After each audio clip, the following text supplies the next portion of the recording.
Good morning, angels. Happy Thursday. I am here with your Thursday love reading. Let us see what the angels have to say to us about love. I'm going to be using 4 decks of cards. These are love messages from your person by Tarot by Karen. We have the Love Oracle cards. I don't even know who this is from. Island Time Wellness. I don't know. Hope I can read those. The Power of Love by James Van Praagh. And the True Love Reading cards by Belinda Grace. Okay. Now, again, I was going to do a reading for different relationship situations, but I have been guided to just keep it all the same, and we'll see what the angels want us to know, okay? Whether you're in a committed relationship, a long-term relationship, a long-distance relationship, a virtual relationship where you haven't actually met in person yet due to the whole pandemic, or if you're dealing with a breakup or a situation where you might be in separation. Let's see what the angels have to say to us today, because everyone wants to know what's going on with love, right? Doesn't love make the world go round? And all of my readings lately have been coming out with that, you know, any situation is better if you add love to it. Animosity, anger, frustration, any of that stuff, unforgiveness, resentment, it doesn't serve anybody, so let it go. And when I say that, that doesn't necessarily mean that you have to keep that person in your life, and that goes for any relationship. If, you know, just because you forgive somebody doesn't necessarily mean that you want to continue to have them in your life. It's just not good to have anger or, you know, I did a reading for somebody the other day and they were going through like a really bitter divorce, and it's just sad, and that just doesn't serve anybody. You know, at one point you love that person, so you need to forgive, release, and let it go. Okay? All right. Let's see what we got for Thursday's love reading. Trust. You have a strong connection to your soul's loving voice and have faith in your intuition. So whatever your intuition is telling you about this situation, it's accurate. You have to trust. And I also feel like you have to trust your partner. Some of you may be dealing with some jealousy or some insecurity. You need to trust that what your partner is telling you is true. Peacefulness. You recognize that balance, kindness, and love bring calmness to your soul. That's basically what I was just saying about forgiveness and not holding on to past resentments or anger or frustration or any past hurts. You know, nobody's perfect. Everybody makes mistakes. And don't we all want to be forgiven when we make a mistake? So I think it's important that you forgive. Okay, commitment. Commitment and spiritual maturity. I believe these go hand in hand, okay?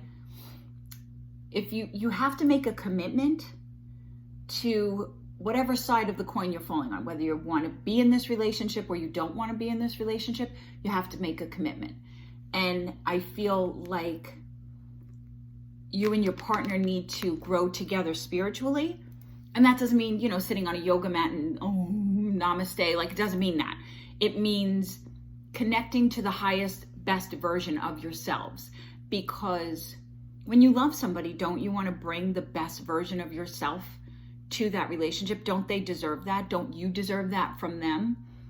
And again, nobody's perfect, but your partner deserves the best part of you. So you have to make a commitment to be the best version of yourself and bring that to the relationship. No pettiness, no just garbage, like, you know, stupid stuff. Okay.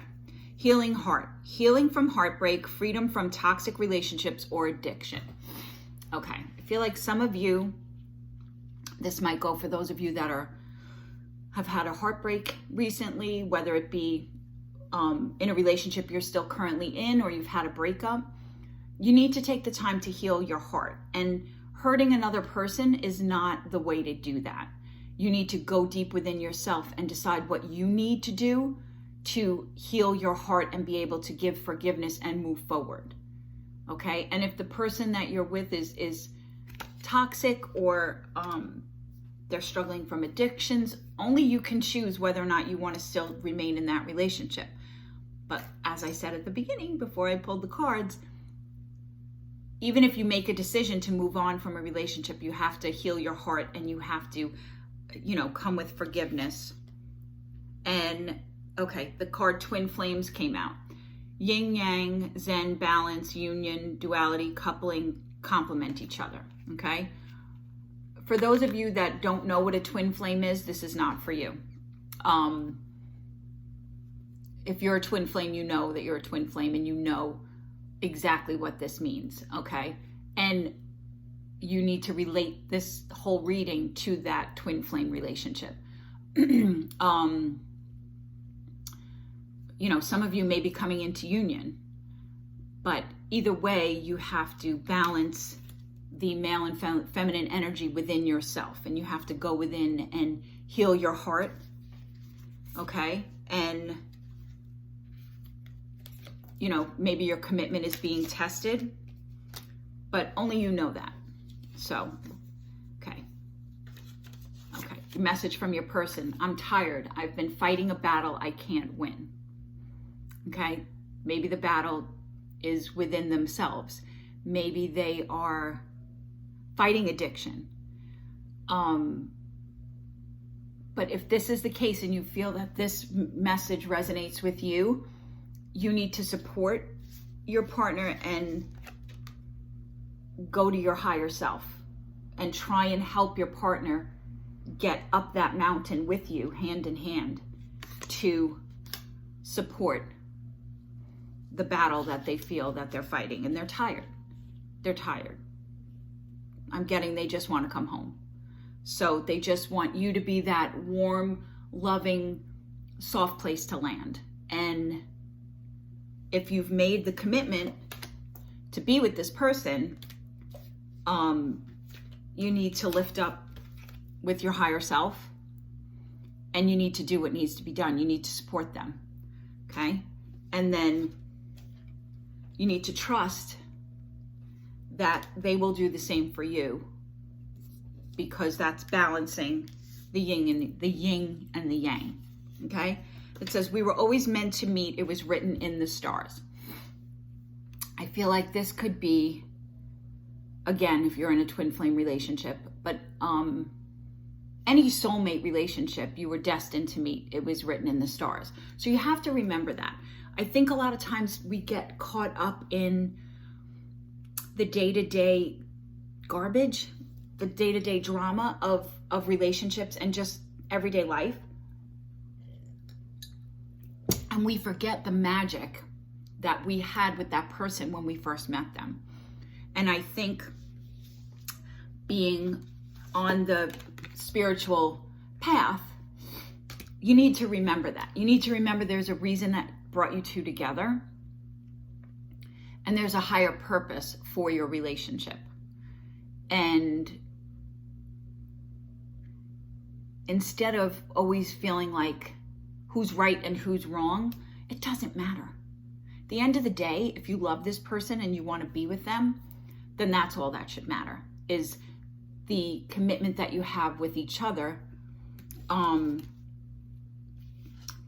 the love that you find in your hearts. And if you have to go back to remember what that was like, maybe you need to do that for your partner so that they can remember what drew them to you in the first place. Okay, I hope that helps. Have a terrific Thursday. And as always, may trouble neglect you and angels protect you. And I will see you soon.